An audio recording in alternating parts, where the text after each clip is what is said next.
Welcome to Council Chat. With me is Councilmember Hoheisel. We had a marathon of a meeting this past week, don't you think? I am still recovering. I think I missed out on about 6 hours of sleep that night. So if you see the bags under my eyes, it's just we're simply doing the city's business, the business of the people. Hopefully we don't have too many more of those coming up in the next 4 years. Yeah, I don't think staff was planning on having to move back the budget meeting, so it looks like they've moved that to Monday at 9:30. Yeah, we just to let you know, we were not planning on that long of a meeting. We had our budget retreat scheduled for 1 o'clock, and we missed that mark by about 4 hours. So this upcoming Tuesday, we do have several big items. I don't think it'll be a marathon meeting, but we are going to look at some important things, including distribution of ARPA funds. This upcoming round of ARPA funds is going towards workforce development. Mm-hmm. So this will be the first round of the workforce development grants that are going out. At a later time, we will have a second round. So if there are organizations that missed it in this first cutoff, reapply. There will be people to help you maneuver the application, and hopefully we can make sure that we get the best bang for our buck.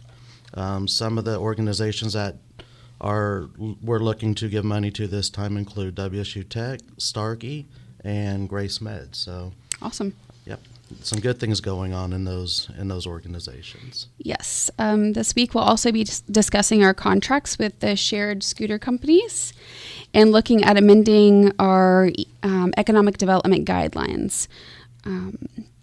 We would like to add the new designation of buildings that are eligible for tax abatements, maintenance repairs, and overhaul spaces, specifically those that work in aerospace. So how do you like the scooters, Maggie? They're actually a lot of fun. You had a blast on. I did. I have not mustered up the courage to venture on the scooters myself. I think it would be a interesting headline if a council member breaks his arm on a city scooter, but okay, well, don't jinx us. Right. Where's the wood to knock on here? Yes.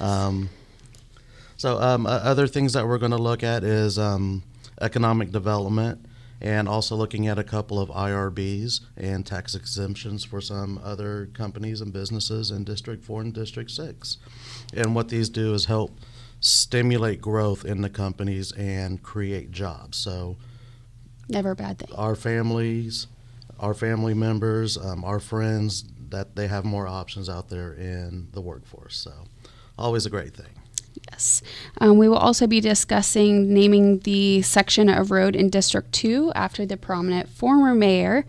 This was requested by the Mid-Kansas Jewish Federation and would honor former Mayor Solomon Cohn.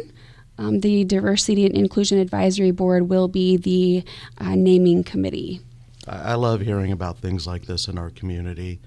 We have such a rich and diverse group of people living here in Wichita, and I think the more that we can celebrate how eclectic we all are with different faiths and different nationalities, that's great. I love seeing that in our city. So yes. What did you think about the state of the city last night? I had fun. It was a fun time, a fun presentation. It was a little different than the way we've done it in the past. We had videos that were intersecting with the speech, mm-hmm. and I really appreciated how much we focused and recognized the workers that actually make the city run. We're just the figureheads. We're the eye candy. They are the heart and the soul of our city. Our first responders, our public works employees, the ones who keep the lights going, the ones who keep the roads in good shape, mm-hmm. the ones who are out there making sure that you and I make it to work and back and safely. And of course our brave men and women and fire department and police department. So I really liked that we took time to recognize different aspects of our city. So that was great to see. I was really impressed by the kids with the Bonnie and Clyde, the ones that were performing at the very end. They're very impressive, from Northeast. Yeah, Northeast. Yeah, I cool. guess they they are award winning. They have qualified for some national recognition, and you see last night that it was worth it because I kind of regret not seeing the Bonnie and Clyde I agree. show that they had a couple of years, or last year, I suppose.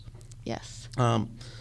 So I think we're both on the same page at this. How do you feel about our tree policy? The fact that we're looking at things a little differently than we have in the past.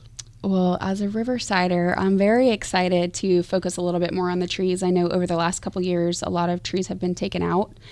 So I'm excited to focus a little bit more on the plan to start replacing some of the ones that have been taken out over the last several years, I guess. So really excited that Parks is taking a deep dive at this. And then it sounds like there's also a group within the community that is Canopy ICT, and they are also looking to work alongside with the city. So super excited about that. And we learned this last week that Public Works is actually taking this into account in terms of how they design walking spaces in the future and streets in the future. So I'm jazzed about this. Green spaces are a great thing, especially in the metropolis that we are trying to become. Mm-hmm. It's important that we preserve nature as much as we can. So that's a great thing to see that we're doing a little differently here in the city. Yes, I agree. Well, thanks for joining us. Be sure to subscribe and follow on Apple, Spotify, or wherever you listen to your podcast. And before we leave, I would also like to shout out to all the Romanis out there. Today is International Romani Day. So I just like to say I appreciate all of you guys out there. And again, this goes back to our diverse community. So happy International Romani Day. Thank you.